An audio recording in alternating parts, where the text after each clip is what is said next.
So, what the heck is a rain plan? Why is a rain plan necessary? What are some examples of different rain plans? What are some things to consider when you're making a rain plan? How do you communicate all of this with your vendors? All of this and so much more is coming up right now.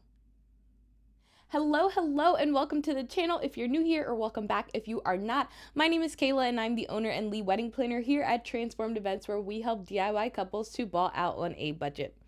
So, if you do not know, a rain plan is a plan that you put in place for an outdoor wedding in the event of unideal weather on your wedding day, right? So, a rain plan equals a plan for rain. But while it's called a rain plan, what a lot of people don't consider is other wedding related elements as well, because you really should be taking all weather into account when you're planning to have some part of your wedding day happen outside. But let's just start with rain, since that is the most pressing one. So, rain planning is absolutely necessary because we obviously cannot accurately predict what the weather will do months or even years from now, right? I don't know where you live, but in Maryland, we can't even predict what the weather is going to be like tomorrow accurately because it is just so bipolar.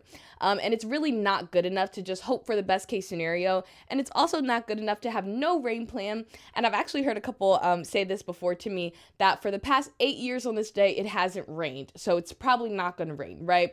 Does not matter. You absolutely need a plan in place. A lot of the time, this only applies to maybe the ceremony, maybe cocktail hour, usually not the reception. But you also need to consider, if your reception is happening outside some part of it, then you need to consider a rain plan for that as well. So let's go ahead and get into the actual logistics of the planning part.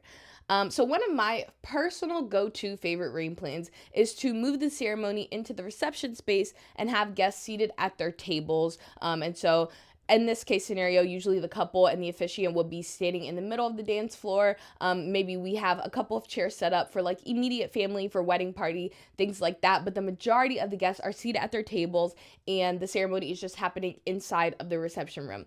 I like this one because it really limits the amount of times that guests need to physically move from one space to another space, especially if said space is in another building, say, and they need to walk through the rain, right? I try to want to limit the amount of times that guests have to walk from point A to point B, because it just makes the guest experience just a little bit more smoother, right? And it's fairly easy to swap out into this rain plan at the last minute if the couple does want it to be more of a game time decision. Unfortunately, that's not always the case, because some venues do require the rain plan to be enacted like the day before the wedding, because of some factors. Some, venues don't allow you to make that game time decision. But if you are able to make that game time decision, this is a really, really easy way that can just be kind of swapped on at any time.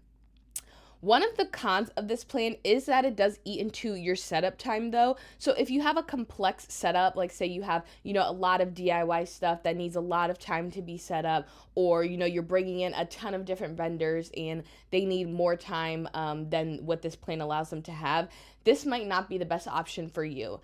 That's typically because guests start arriving 30 minutes early, and so setup needs to be done by that 30-minute early mark, and because the guests need somewhere to go. And it also eliminates the ability, unfortunately, to have those finishing touches or even have the photographer capture reception detail shots during what would be that cocktail hour time, because everyone is just in the same room and staying in the same room.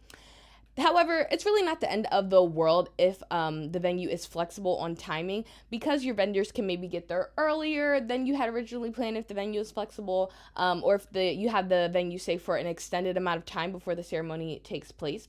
But if your venue is strict on timing and you only have that 2 hours for setup, you might want to consider an alternate plan, because it might not be worth trying to crouch too much in that 1 hour and a half really window of time.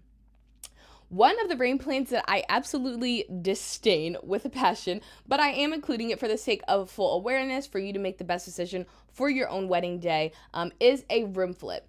So if you don't know what that is, it's when the same room is used for both the ceremony and the reception. So first the vendors get it set up for the ceremony, the guests leave to go somewhere else for cocktail hour, and then they come back to the original room, but now it's set up for the reception. Now, there are some ways to make room flips a lot less complicated, but my primary issue with room flips is that all of setup needs to be condensed into a short amount of time versus having it done at the front end. And it's so much easier for small aesthetic details to kind of fall to the wayside when you're trying to just go to get these big things accomplished, like moving the furniture, right? And so you can sometimes forget some of the smaller details, or they can just get lost in translation with so many vendors moving around to so many different places and doing so many different things at the same time, right? And then say there's an issue and we need more time to set up, then it starts to create a poor guest experience when cocktail hour, say, is dragging on longer than anticipated. So that said, I try to avoid room flips like the plague, but I also said there were ways to make it easier. So one of the primary ways to lessen the load of a room flip is if the venue has enough space to be able to preset the tables in a hidden location. So if you don't know what that means, it's when there is maybe some drapes or partitions in the room that divides it in half, or maybe a little side room or a little back room, something that's generally out of the way and also out of the eyesight of guests, where the tables can be set up by the catering team, by the florist, by whoever is putting stuff on them before or during the ceremony. So that way, during the actual flip, all of the items are physically on the table and the table themselves just need to be picked up and plopped down into another location. This does take significantly less time doing it that way, but there are still risks associated, right? Like a glass of water spilling and making the tablecloth wet, or a vase tipping over and breaking. But in general, experienced vendors typically know how to prevent these problems, such as not filling the water glasses until the tables are moved to their final location, right? Things like that. If this is the route you decide to go, your guests do absolutely need to have a completely separate place to go for cocktail hour, not just kind of hanging out on the sides of the room or anything like that, because I can promise you, I have done it before with another person that I was assisting. Trying to move things around guests makes things 100 times more complicated, and it is just a nightmare. It's a nightmare because then you have to, keep saying, excuse me, people are in the way, people are trying to sit down at their table after it's put down, things like that. You want to just avoid that, so you want guests to be in a completely separate space. And the other thing is that your caterer absolutely needs to be aware and confirm that that works for them and that they have enough staff to be able to support it, because they'll likely be the ones doing all the heavy moving of the tables and the physical lifting. And it's nearly impossible to do without a full team of people, which is especially dependent on how large your wedding guest count is.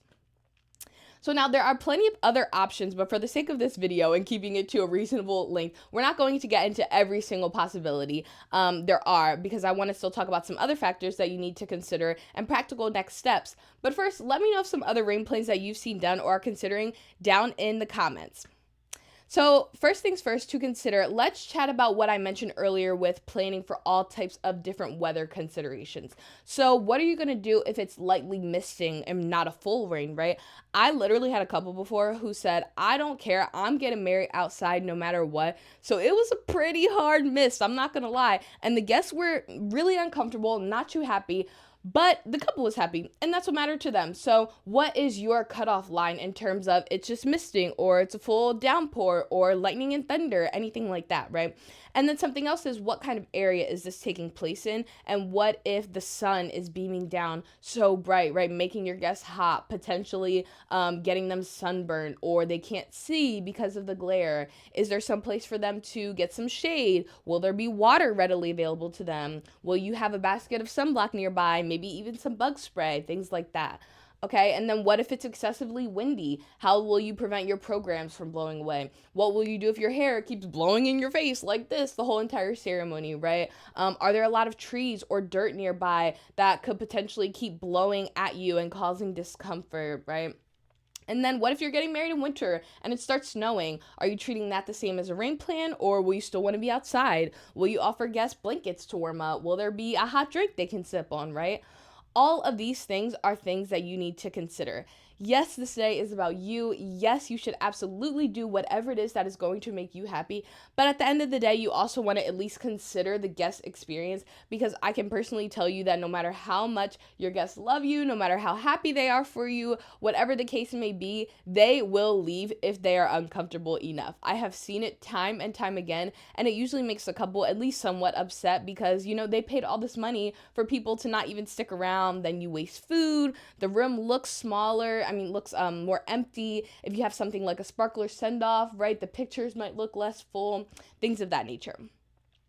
Then a few other things you want to consider with rain specifically are if you're going the route of getting a tent, how big will said tent be? Will it have walls? Because what if the rain is blowing right at an angle? The physical area of the ceremony might even be affected, even if it's not actively raining. Like say if it rained the day before and you were planning to have the ceremony on grass, right? Are there puddles everywhere? Is the grass too wet? And people's heels will be sinking into the ground, into the dirt, and things like that. It's not enough to just say, we'll move it to XYZ. You literally have to think through every single step of what's involved in that move. Who will be doing what will the guest experience be like, what will my experience be like, and decide with all of this information what your best option is. And then the final step is confirming this plan with all of your vendors. So if you have a planner or a coordinator, they will be doing this for you, so you should hint, hint, wink, wink, you should get one. But if you don't, you'll need to confirm that the plan not just works for you and your guests, but works for the vendors as well. So say, for example, if you have a live band or a quartet, right, and you decide that you are still going to have your ceremony outside, but it will be under a tent. Is there enough space in that tent for them and their instruments? Or say, you don't care about getting a little mist on your day and you still want to have it outside, but your DJ is playing the music for the ceremony. What's the plan for their equipment to not get wet, right? Will your caterer be equipped with enough team members, like we talked about, to facilitate a room flip? Or if you're ordering rental furniture, do you need to let them know to drop off those items in a different location at the venue than what you previously had talked about, right? I know I just threw a ton of information at you, and that can feel really, really overwhelming. But let's go ahead and just take a deep breath, bring it all in, woosah. I promise you it's going to be okay. Don't be afraid to take a break if you need to and come back to this later on. You don't have to have it all figured out right at this moment. You have time. And it's just one of those things, though, that is not as fun as glamorous in this planning process. But it does have to be done. And we just have to put on our big girl pants to get it done, because it's important, and I promise you, it will save you from headache and stress later on if you actually do need to enact it. You do not want to be having a breakdown, crying on your wedding day because you did not properly plan for weather-related elements, and specifically rain, ahead of time. So I really hope that you enjoyed watching this video as much as I did. Please go ahead and like, comment, subscribe if you want to see more content like this, and share it with a friend who is planning their wedding. Thank you so much for watching, and I'll see you in the next one. Bye!